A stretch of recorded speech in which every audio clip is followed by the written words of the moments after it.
প্রচুর গরম, হাতের অবস্থা 12টা বেজে যায়। মজা খাইছো?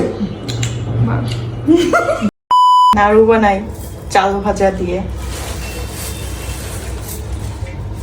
আমার নানু এই চাল ভেজে আনছে, আনার পর থেকে প্রতিদিন খালি বলে যে নাড়ু বানাইতে, যে কেন বানাই না। তো আজকে আমার মাথা ব্যথা করতেছে, তাও উঠছি যে নানুর নাকি অনেক খাইতে ইচ্ছা করছে, এই জন্য খালি প্রতিদিন বলে।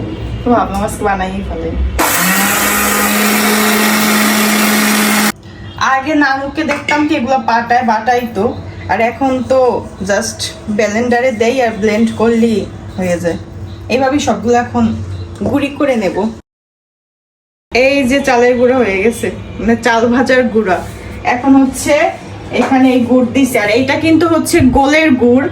আর কারা কারা গোলের গুড় চিনেন কমেন্ট করে জানাবেন অবশ্যই। এখন এটাকে চাল দেব, তারপর যখন মানে আসাইতে যখন হবে তখন এটা দেব।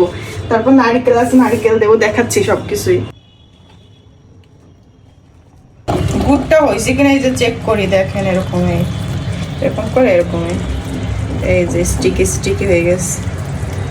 এখন হচ্ছে গুঁড়াটা দিয়ে দেবো এটার মধ্যে। তারপর হচ্ছে আরো কাজ আছে, এই যে চাল ভাজার গুঁড়ো দিয়ে দিচ্ছি এখন। এই যে এটা এখন তাড়াতাড়ি করে আর কি মিশাইতে হবে, না হয় আবার মিশবে না, শক্ত হয়ে যায়। এই যে বানানো শুরু হয়ে গেছে, অনেক বেশি গরম। বিসমিল্লাহ। এইভাবেই সবগুলো বানাইতে হবে আর কি, প্রচুর গরম, হাতের অবস্থা 12টা বেজে যায়।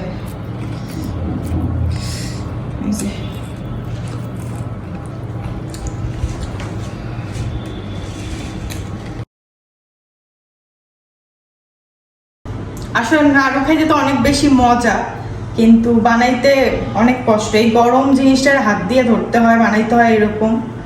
এই যে হাতের অবস্থা 12টা বাজছে। আজকে প্রচুর গরম লাগতেছে কেন জানি আমার হাতে, এই যে জানি না, প্রচুর গরম, ধরা যায় না, অনেক কষ্ট করে বানাইতেছি। এই যে সবগুলো বানানো শেষ, এতগুলা হয়েছে, আর এই হচ্ছে আমার হাতের অবস্থা।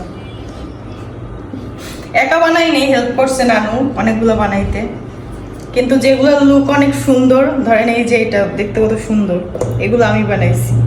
আর এই যে এগুলো আমার নানু বানাইছে। খাও টেস্ট করে দেখো কেমন হয়েছে।